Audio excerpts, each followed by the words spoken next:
everybody, Seth from Next Adventure here. Today I'm going to answer a question that we get a lot in our paddling shop, which is what's better, a wetsuit or a dry suit? So we get this question a lot because we have tons of paddlers coming to our shop. A lot of them are newer paddlers. They see the price tag on a dry suit and they're like, wow, is there like a less expensive option? Of course, we stock a bunch of neoprene stuff as well. And so the next thing right next to those dry suits is gonna be wetsuits, which are much less expensive. So in this video, we're gonna talk a little bit about why that might be that one's more expensive than the other, what kind of applications the wetsuit has, what kind of applications the dry suit has, and then dial it into which is better for what kind of activity, because they are both very purpose suited for specific things. All right, so let's talk about wetsuits and what they're really great at. A wetsuit is, as its name insinuates, very wet. While neoprene is a waterproof material, your skin is not going to be dry when you wear one of these. And that would be because the wrists and ankles and neck are all not watertight.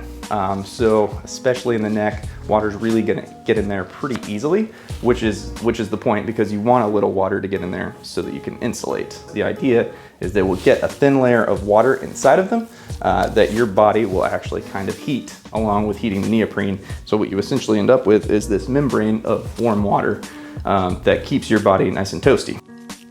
So that makes wetsuits really great for sports where you're like pretty constantly submerged. So surfing, triathletes very commonly will wear wetsuits.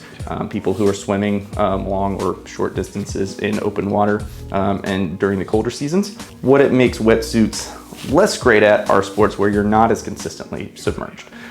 Because it is like waterproof and not a breathable material, what the neoprene will do is it'll essentially trap your sweat. So if you're like recreationally kayaking or touring and you're wearing a wetsuit, that membrane of water will usually be your sweat, and it starts to feel kind of swampy, a little bit gross. Even going so far as like whitewater and sea kayaking, typically people err more on the side of dry suits than wetsuits, just because you're still not really submerging yourself enough to keep that water kind of, you know, fresh. It really ends up still being more your sweat that's trapped in there and still gives you that kind of swampy feeling. As I mentioned earlier, the major upside to wetsuits is that they're a lot less expensive than dry suits. So the wetsuit that I'm wearing right now runs brand new about $230. You can find used wetsuits for as cheap as 20 or 30 bucks pretty commonly in colder places. You can find a decent used wetsuit for 100 bucks or maybe even less. And new, you know, you can still find them for maybe even less than this one. Of course, there is a range, right? There are expensive wetsuits, tend to be like much thicker and more durable wetsuits that also trap more warmth, and therefore keep your body warmer. And those are usually used by people who are in really cold places. To sum it up, with a wetsuit, you get a bunch of insulation. It's gonna keep you really warm. It's gonna trap that moisture in there to do that. And the only downside really is that if you're in a sport where you're not constantly staying wet, you are gonna feel pretty swampy. Okay, so now we're gonna talk about dry suits. Whereas, you know, wetsuits, I said, we're much more about insulation. Dry suits are really more of your shell. And so when I say that, I mean, just like layering for many other outdoor sports, you've got base layers, and then on the outside, you usually have a shell if you want to be waterproof.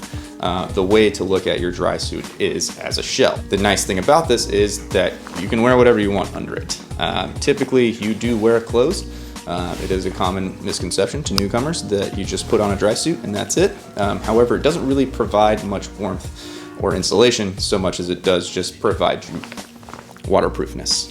With a wetsuit, you pretty much just wear the wetsuit. You don't really have room to wear anything under it because it's very skin tight.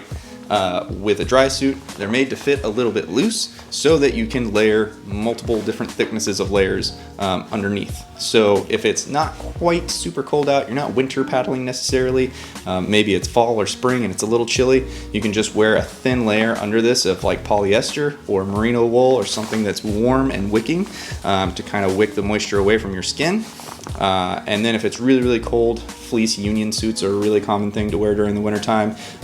You can even go beyond that. Some people who paddle like deep into the winter will wear like a down hoodie or jacket under their dry suit because you've got space for it.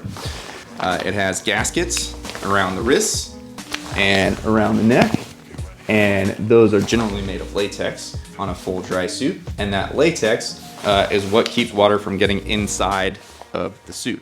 Typically on a modern dry suit, the feet are also closed off, kind of like on waders where you have the sock that's part of the suit. Same idea. Like I mentioned earlier in the video, one thing that really tends to scare a lot of people away from dry suits is the price tag. The dry suit I'm wearing right now is an Immersion Research Devil's Club. It is a dry suit that runs a little over $1,000 typically. The reasoning for that is it's a very breathable material, and it's what one might call like an expedition dry suit. And so what makes that is just that it's a very thick material. It's a brand new one, so you can hear it crinkling a lot when I move around.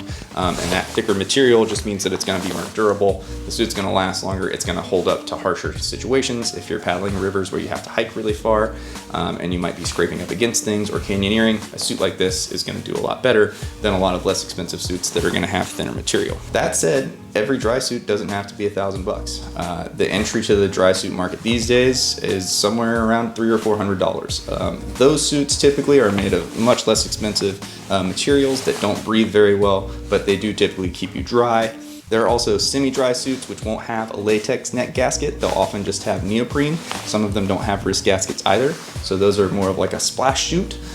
So if you're doing something like whitewater rafting on some mild whitewater, you don't need a full dry suit. Something like a splash suit will keep you pretty dry as long as you don't fall in the water, and that's where you'll end up getting wet. So having these latex gaskets is really going to make a huge difference in keeping you super dry. You'll also see that most dry suits have a relief zipper, a zipper that's kind of right below the waistline for relief. That makes it so that you don't have to take the entire suit off to do your business. You can imagine being out paddling and needing to go to the restroom and then having to get to shore and then take off an entire dry suit just to relieve yourself. It would be a little cumbersome. So if you're looking at a dry suit, you definitely want to be sure that you look for one with a relief zipper. As far as sports and applications go, dry suits are great for pretty much any kind of kayaking in colder weather. They're really the go-to for whitewater. It's very rare that you see someone paddling whitewater in the colder months without a dry suit on, just because it's kind of at that point considered safety gear. It's very common for sea kayakers as well, and increasingly with touring kayakers and even recreational kayakers are kind of starting to catch on to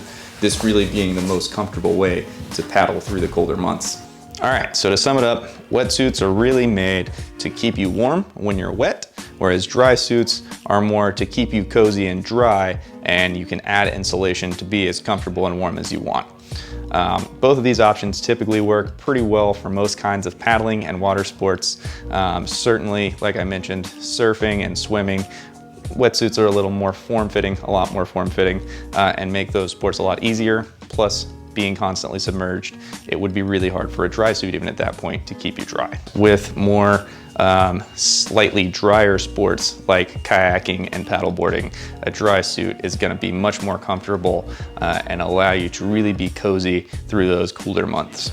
And that's it for our video on wetsuits versus dry suits. I hope you enjoyed the video. If you have any questions that we didn't cover here, be sure to leave it in the comments below. Also, if you've got any other questions about paddling in general, leave them down there and we'll get back to you.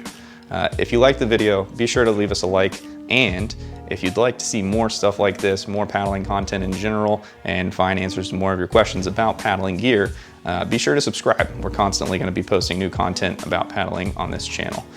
Thanks again for watching the video. Really hope you guys enjoyed it, and we hope to see you on the water.